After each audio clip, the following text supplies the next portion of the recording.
Hello everyone. We are going to talk about exponential growth. Why the title says fungus on white bread will become clear as we go along. And in this session, I'm going to encourage all of you to ask the questions as we go along, especially the first 3 slides. I have about 18, 19 slides. If we don't get through all of them, I won't be disappointed. I won't jump out the nearest window. I'll be just fine. So let's go through, make sure we nail the first few things, and I'll be very thrilled.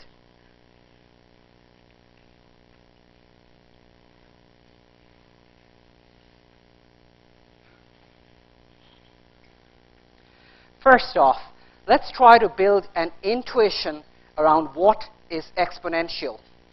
It's essentially a constant doubling time or a constant halving time. If you think about it, if it was 1 in the first unit of time, it becomes 2, then it becomes 4 in the next units of time.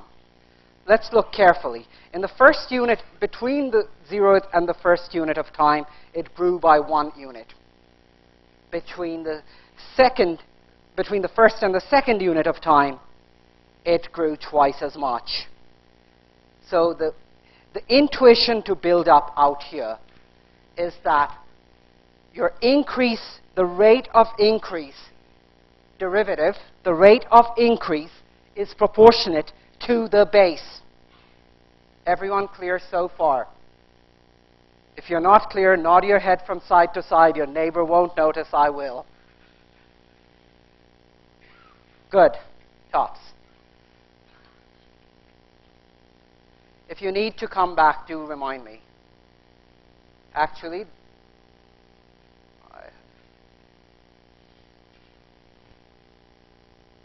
let's work through this slide first. What is a word-of-mouth driven model? You have C customers. K1C customers love your product. They love it enough to go and tell the next person, hey, I love this product. Not just like it, love it. They're the promoters. They have F friends who they talk to. That's your fan-out ratio. And K2 is the susceptibility of the friend who is the listener to be incented to buy.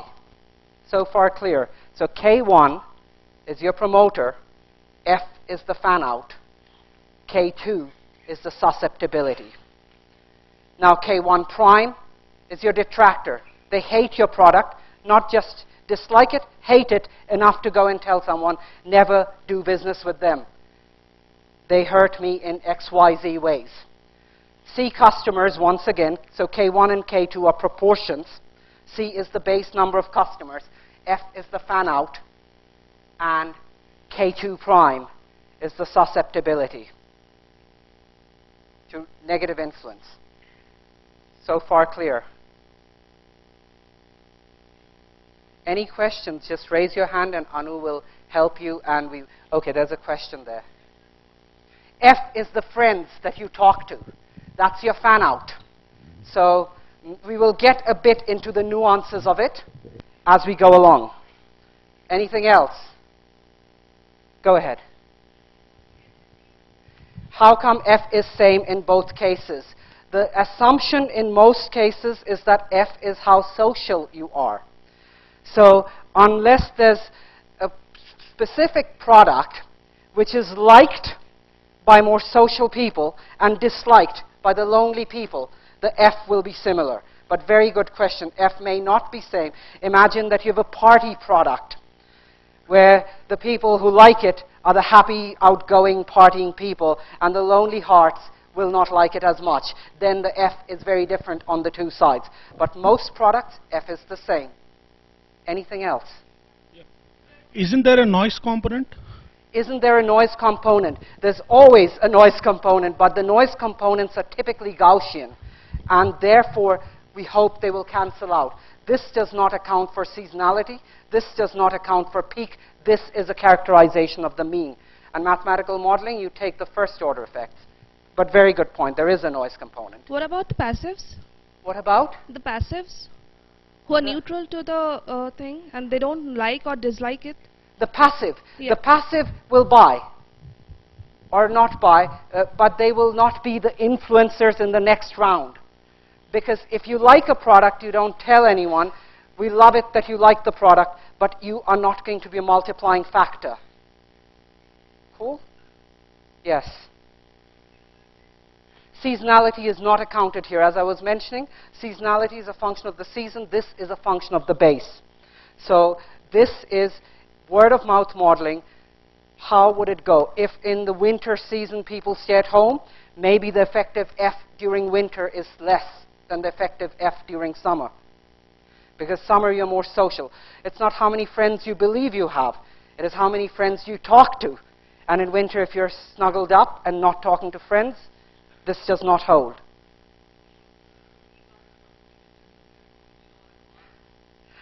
That's a good point. For e-commerce, maybe winters are better. And winter and summer don't have as strong an effect with the phone and internet. So far clear, everyone. Okay, now if we solve, remember the previous slide where we talked about the rate being proportionate to the base. This is the base. The rate is completely proportionate to the base. This is not approximately exponential. This is not loosely speaking exponential.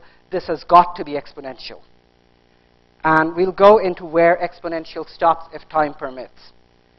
So if you solve that differential equation, you will come with C equals C0 e to the power k1 f k2 minus k1 prime f k2 prime. Coming straight out of here, take the C's common. That's your exponent. Interesting aside, Net Promoter Score is how many people love your product to talk enough about it. Typically off of a survey, you look at the 8, 9, 10, and the 1 through 5s, you say they're detractors. They're being polite, but the 5s hate your product, actually. So if you subtract the 8, 9, 10, how many people ranked you 8, 9, 10? How many people ranked you between 1 and 5? That's your Net Promoter Score. Many people mistakenly believe Net Promoter Score is the exponent. It is not. We'll get a bit deeper why. My slides got a bit swapped, but okay, we're back here. Perfect. So back with the same equation. What if you started a product, you believe it should be exponential, but it's not? Should you be worried? Absolutely. Word of mouth is not working.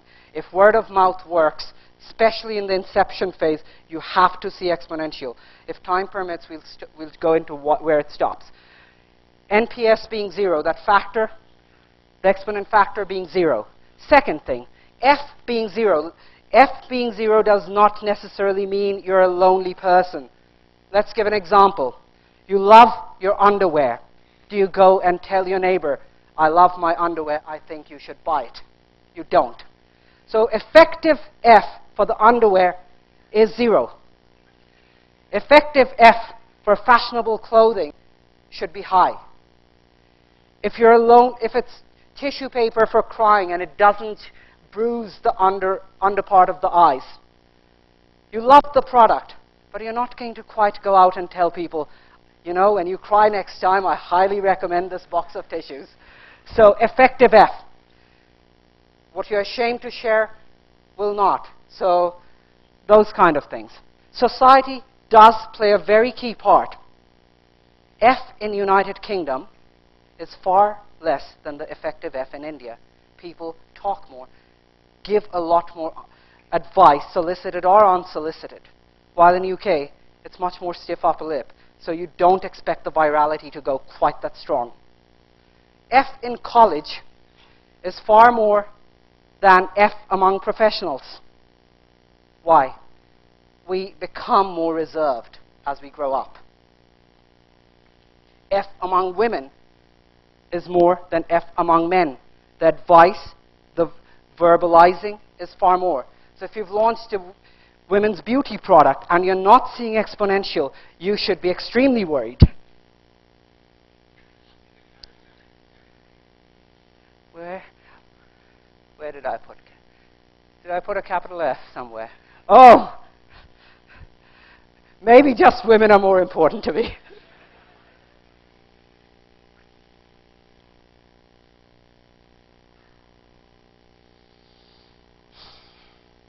Let's get back from the word of mouth to the growth of a Facebook or a Foursquare. The number of, actually this should not be C, that's a typo. Okay, fine, C is fine.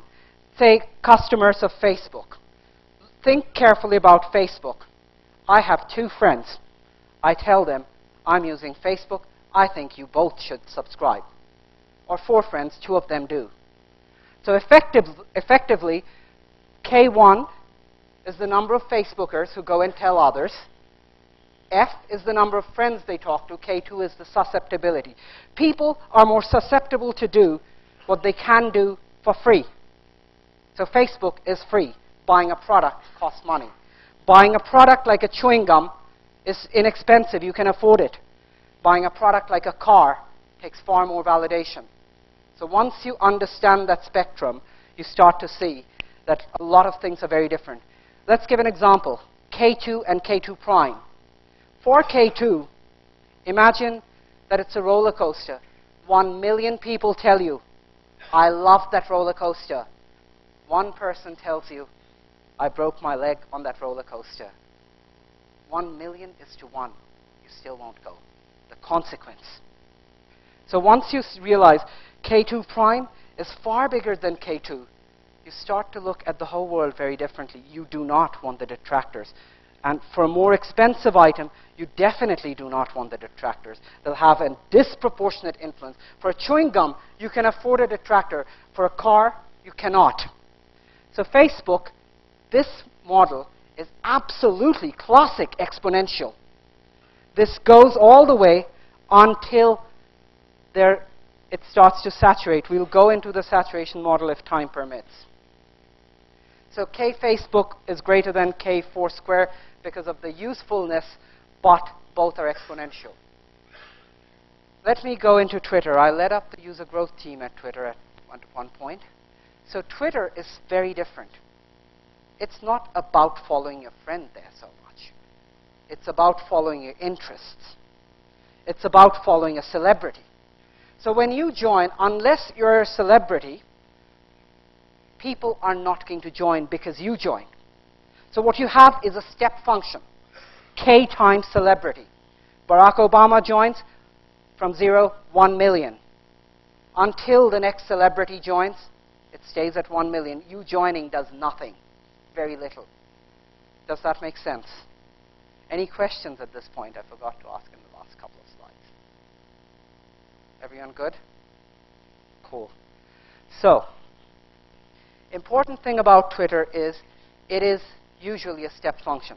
You will see a massive, massive spike when there's a tsunami or when there's a revolution. How does revolution work? Typically, imagine that we want to go to the Capitol and do something big, paint the whole building blue for whatever reason. I tell someone, I think we should do it. If the idea is viral, it picks up. 2 more, 2 more. How many people at any time are spreading the word of the revolution is proportionate to the number of revolutionaries. That is exponential.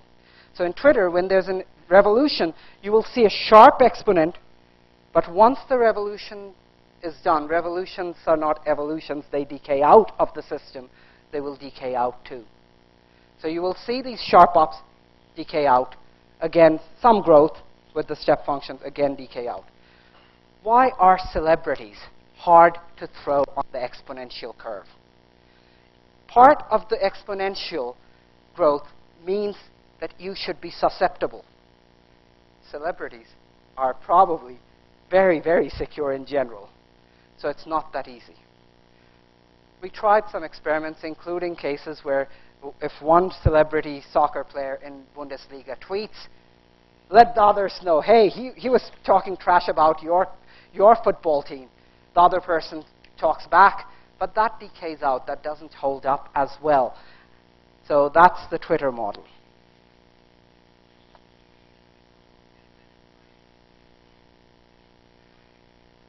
His question was, is the reason that they're managed by a social media team, not an individual? Partially. But partially, it's about, think of it this way. Imagine for a second that I wanted a standing ovation in this hall. Guess who are the most important people in this hall for that? First row, very, very good.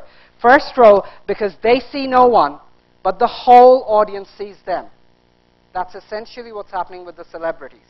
Celebrity does something everyone knows, and they have a disproportionate influence. But celebrities are not that easily influenced. They're doing very well, very secure.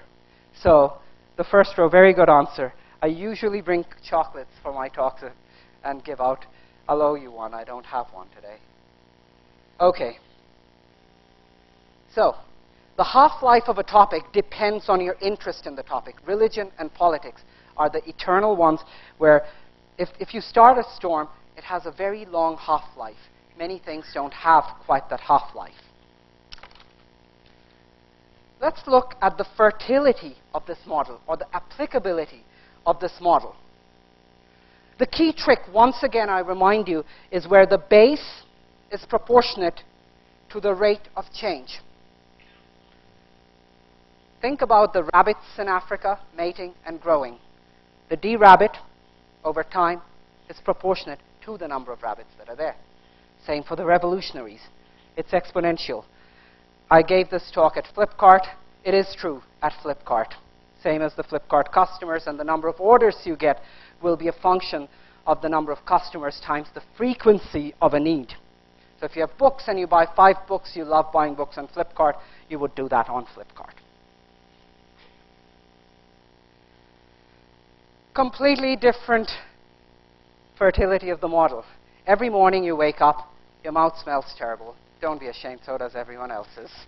The basic point, bacteria multiplies. It grows exponentially. Same for fungus growing on white bread. Now, I'm going to throw a couple of questions, and let's see. No chocolates today, but you would have deserved a chocolate, so you get a virtual chocolate if you do answer. So, imagine that, say you rinse with Listerine, rinse it out, and go to sleep. Next morning, your mouth doesn't smell that bad. What did you change by rinsing with Listerine and rinsing out with water after that? Initial seed value. The rate did not change because I rinsed it out with water. So it's the mouth after the rinse. First I rinse with Listerine, then I rinse out with water. The mouth after that has no Listerine. The rate did not change. The seed value is altered. And the seed value is lowered, and it never really catches up. Next morning, it's not that bad. What if you didn't rinse it out? Rinsed with Listerine, didn't rinse with water after that. Then you've changed the seed value and the rate. You've made the environment in your mouth with the presence of Listerine far more unfriendly to the bacteria. Good so far? Any questions?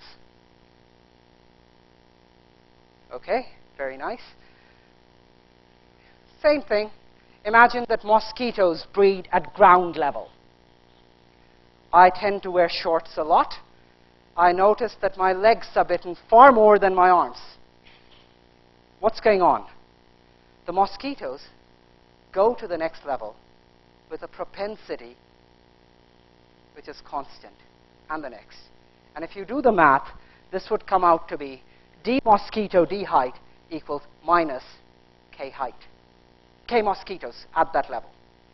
So if there are 15 mosquitoes, maybe 2 of them go to the next, and maybe 1 of them goes to the next. So, and if the mosquitoes have no special will, when they bump into your arm, they bite. When they bump into your leg, they bite.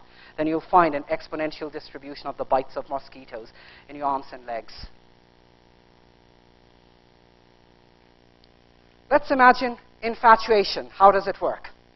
Imagine for a second that you have 100 units of infatuation available that you can give out to anyone.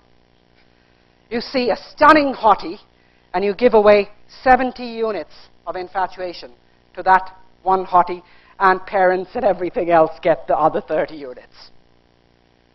Then you see a beautiful dog, wonderful poodle, walk down the road. You love it. You're going to give it 3 units of infatuation or affection. How would it work? you would pick out of your 100 units, 70 units are reserved for this hottie right now, and then you have 30 units for your parents and everything else, and you pick randomly 3 units and give it to the dog. Now let's think about the infatuation piece from the hottie's infatuation. If the hottie had I units of infatuation, effectively, the decay of infatuation is proportionate to the number of units that are available, because the random dog will take away in that proportion. So it's minus ki. So the only difference between the forgettable beautiful and the unforgettable one is just in the k. Any questions so far? Same thing for sadness. Same thing for memory. This is Flipkart's growth pattern. I actually did much of this math before I joined Flipkart, and I'm glad to see that it held up, because that was a basis of much of this massive move that I made. Let's think of the consequences of a delay. Why does exponential growth compound into so much crushing pressure? Imagine that you have e to the power kt. That's your exponential growth that you get with a launch, with a delay, kt minus delay. If you take e to the power kt constant, you get 1 minus e to the power minus delay. Imagine that the delay was 2 days or constant. Essentially what you got is an exponential growth in the loss that you're seeing. This is without the delay. This is with the delay, just like the bacteria in your mouth that multiplies overnight. It never catches up. So when you have that, many people do not see it that way, but when you have that intuitively, it's very different. The pressure is very high. If you integrate the space, that's growing exponentially. If you're making a little loss, that's growing exponentially. A 1-hour delay, if it's every 3 months doubling, leads to 3 months, 2 hours, 6 months, 4 hours, 9 months, 8 hours. In a year, it's 16 hours. So if you work an hour in those situations in 3-month doubling time, 1 hour extra today could be 2 days, effectively. Let's look at the curse of exponential growth. So for a company like Flipkart, you're going to have customer support grow exponentially. You're going to have the warehouse grow exponentially. You're going to have the procurement grow exponentially. You're going to have the logistics grow exponentially, but logistics is a bit lucky.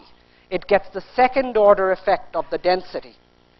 If I go to deliver to you, I can deliver to the next door neighbor pretty much for free. Servers, computers. So this is Flipkart specific, the first piece of operations, and those who do e-commerce. The second part is very universal. Your databases, if your orders are growing exponentially, guess what? So will your databases. If the databases are growing exponentially, so are your boxes. So is the probability of the boxes going down, so are the number of alerts, so are the number of times you'll be woken up at night if you don't do anything.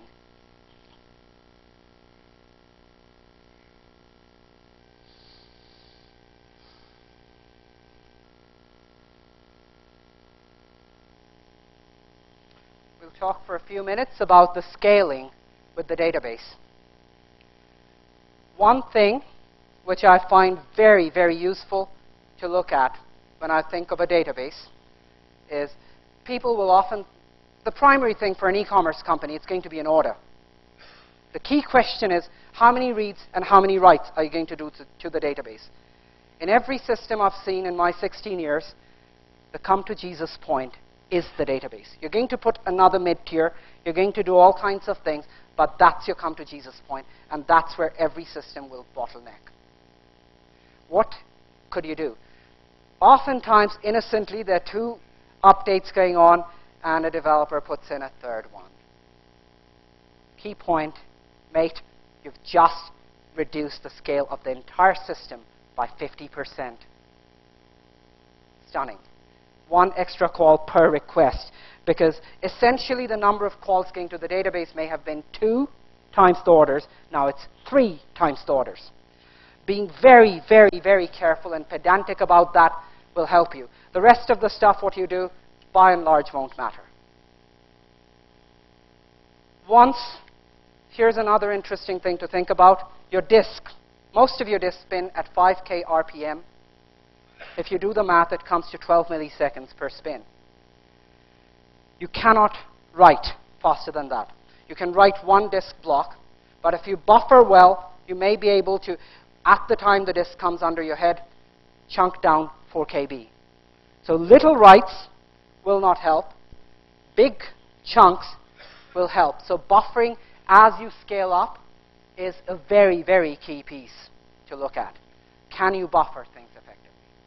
If you're doing the trade-off between reads and writes, your writes are much simpler to take the whole block, just chunk it in, throw it over the wall, chunk it in a big blob. You write it to 1 or 2 contiguous disk blocks, wham, 12 milliseconds to seek, done. Your reads love that the fields are partitioned so that your filters can ask, what is the first name? What is the last name? They don't want to go through the whole chunk. Makes sense so far, everyone? I'll take a couple of questions if there are any. Okay, everyone's good. So, I forgot what I was trying to say with dictionary. Oh, database dictionary, yes. Database dictionary. That's very important. So the cost-based optimizer, the predicates being pushed down, how you organize the predicates are very important. And the database dictionary is very key for that decision. Allow and enable the database to do that. Databases won't last you all the way, but make it last as long as you can as a startup, then you can write it when you're bigger. Workflows and state transitions. It seems very simple to put hundreds of microstates in your workflow where each state writes to the database. When it'll work, after a certain scale, it's 100 times the number of orders. It's too much. Look for which microstates are idempotent. Which microstates is it safe to retry? Let's give you an example of idempotent. I tell you to set x equals 5. If I tell you to set a second time x equals 5, nothing gets hurt. X is still equals 5. So it's safe to retry. I tell you to increment 1 to x, which was 5. I do it once, it becomes 6. I'm not sure whether it quite went through. I do it twice, it becomes 7. That is non-idempotent.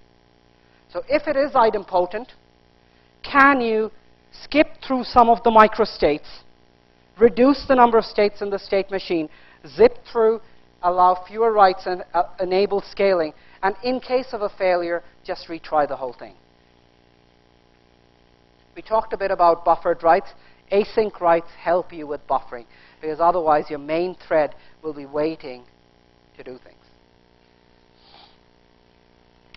Okay, database scaling. So you'll do all that good stuff. It'll work for a while. Then it stops working again. You hit your head again. That's your come to Jesus point once again. What are you going to do next? You partition the application with SOA, split it up so that they're individual databases for inventory, planning, procurement, warehouse, everything, and do not allow cross things to go on. What does it do? Each has a smaller piece of data, each is optimized, and each gets less traffic. What next? Everyone wants to know everything in real time. Sorry, after a certain scale, that doesn't work. You're going to archive. Time window only in OLTP. The rest is chunked out to Hadoop and an OLAP system, which doesn't have to be that latency sensitive. You do that, then your 45 days doesn't fit into the database anymore. What are you going to do next? You're going to have to shard and partition the database. Some places it's very simple, like our warehouses. I can tell you, warehouse 1, you get a database. Warehouse 2, you get a second. Warehouse 3, you get a third database. There's not much cross things going on. However, a lot of times it's not that simple. If they're lookups, I can hash shard. If they're domain specific, I can range shard on some key. General purpose, you have to figure out how to decompose your query. You have to figure out parallel execution, result assembly. That's essentially what you're going to do. That's non-trivial. 3 lines, 3 short things, but it's a lot of work. If you want, you could look at tensing. That was done at Google. I worked on that. I was fortunate. So that did a lot of these. NoSQL. Database gives you a lot of generic help. NoSQL is fine if you're doing lookup queries, very good, especially on those primary keys, or if you're doing range queries. If you can tolerate staleness, maybe you can do multiple dumps in NoSQL, and if you can tolerate mild inconsistencies, you may be able to get away with updating with eventual consistency or as rapid as you can. Another thing, pre-roll-up. So if you're going to compute for a month, and it's a lot of things, you're going to, hundreds of people will ask you for the whole damn day. You might as well pre-roll it up, pre-aggregate it, put it into some place, and deal with it. If you can deal with a little staleness, that's great. If you can't, then you pre-roll up for all the previous sections and overlay a counter which is in memory for the most recent one. That's your real-time analytics, really. So on a Google Finance, everything is pre-rolled up. The last bit is changing and oscillating.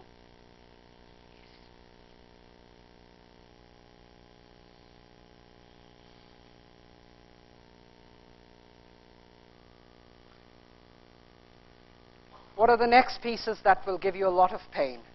One was database. Message bus, bound to give you. So the messaging on database, everyone does it. You will do it, and you should do it when you're initial.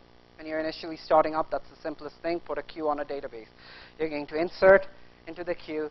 You're going to delete when it dequeues. At scale, this does not work. 2 problems. You delete, it's fragmenting the database. The table gets too big, it fragments the heck out of the database.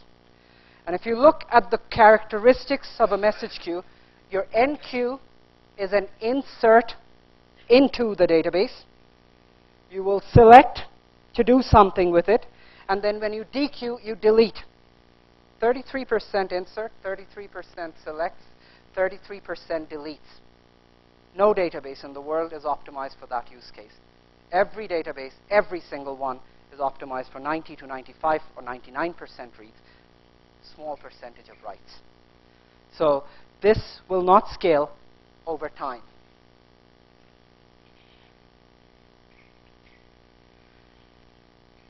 You will try distributed queues. Once you have distributed queues, you have to deal with node failures. Where do the messages go? You have to deal with recovery. You have to deal with split brain. You don't want 2 things triggering and both thinking they're processing the order. Otherwise, customers get the same message twice. You have to deal with sidelining of messages. There are some poison messages where you retry repeatedly and it just consumes the whole cycle. You don't want that. And does the system need to be transactional? Think about it. One quick show of hands. I have a lot of material. I could either go into more of the mathematical part like we did the initial bit, or I could stick a little longer on the queuing, messaging, and stuff. Which one do you guys want? Okay, how about this? On the mathematical part, how many want? Show of hands. Okay, queuing, messaging side. Okay, that's a hard one. We'll try. Okay, so cache scaling. You're going to try distributed hash tables. You will have to do consistent hashing. We won't have time to talk about it. You're going to look at memory maps. What is mapped to memory? What are you going to do with the page cache at the OS level versus the row cache? Page cache is very efficient at the OS level. However, page cache relies heavily on locality. Imagine that in that section, you are 5 rows, 5 things in a cache. Say, items 1, 3, and 5 are very useful, but 2, or say 1 and 5 are super useful, but 2, 3, and 4 are not being queried that much. What ends up happening is that that whole block is brought in because it's 1 page in the OS. And only a small part is very useful. However, it's very, very efficient. So if there's good locality of data, tune your cache so that you get the page cache to work, because OS guys do a better job than others in most of this. In NoSQL, we talk about columnar data. We talk about compressed objects. Your disk is going to give you blocks. Your memory, your disk processes in milliseconds, your memory processes in microseconds. Good difference. You may be able to compress, pull in more from disk, decompress in memory, and go faster than reading uncompressed things from disk. So the secret of Dremel that Prashant talked about, I think, yesterday, Dremel is LZO77 compressed. Very highly compressed, and a lot of stuff done in columnar data. Columnar data compresses much better than rows and tuples. Why? Imagine Ashok Banerjee, last name, and then you have salary, all kinds of attributes. The numbers and strings don't compress as well as, say, Ashok, then Anu, Saurav. The names compress much better. The numbers compress much better together. The names and numbers don't quite compress that well. And another trick that you use in data warehousing is pre-join, and you just pick the columns that you care about. Another good trick, you have single instruction. Typical SQL is very simple instructionally. Is salary greater than 10,000? Single instruction that has to be done on billions of rows. It's a classic single instruction, multiple data concept. You may be able, if you're writing a custom piece, may be able to do things with vector processing, maybe with game processors. They're not just for games, they can do real things. So single instruction, multiple data, the data is jittered completely down, compiled, and really good. And it's cached at the CPU layer, it's really good. And if you pull in a chunk which matches up with your CPU run length or cache length, your performance screams. 5 more. Okay. We will skip. I will try in this last one. You will not get it completely. When does exponential growth end? This comes from disease modeling. There's a disease W, whatever it is. I got this out of model thinking class on Coursera. Say wobblies. There's a disease wobblies. You have W by N people infected with the disease, N minus W by N people who are not infected with the disease, and a recovery rate, R, recovery rate acting on W by N people. There's a C contact rate. Say the disease is spread by handshake or kiss or something, so some contact. K is the transmission rate. If you do the math, the N's would be moved here. If you take W by N common, this piece in the early phase, this is very key. This piece in the early phase where W is very little comes close to 1. That is the reason why in the early phase you get exponential.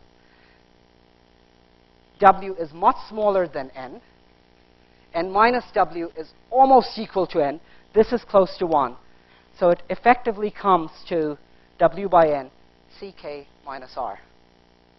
So in the early phase, you will get a classic exponential. Then when this no longer holds true, this will S out. Because initially you'll have, so in an e-commerce setup, imagine that Flipkart was a disease that people buy, and the getting well was you get out of it. So in that case, the disease spreads by me telling you, hey, you should buy because I loved it. It spreads, susceptibility, the whole equation works. And eventually it stops because most of the people are already in the same disease. Disease is not a great analogy, but it shows the purpose. This comes from epidemiology. And this also helps you figure out what you would do with vaccination. If you wanted to immunize a market to a competitor, what you would effectively do is this factor, CK minus R, is called the reproductive rate of a disease. Measles, mumps, these are very high. So that's the virality of this. If you have vaccine V, If you do the math, it's greater than 0, then it grows. If it's less than 0, you don't have to worry. It'll simmer out. CK bar R greater than 1. If you have 1 minus V, that's your vaccination. Effective population decreases if half of you are vaccinated. Then the meetings happen, but that half, the back half of the room, will never get infected. For a competitor, if you can vaccinate, which is if you grow beyond a tipping point, it's very hard for a competitor to get in. That is the reason why they're guerrilla markets. You won't fully get it in 2 minutes, but it's okay. All right. I will end with a little music, which is good.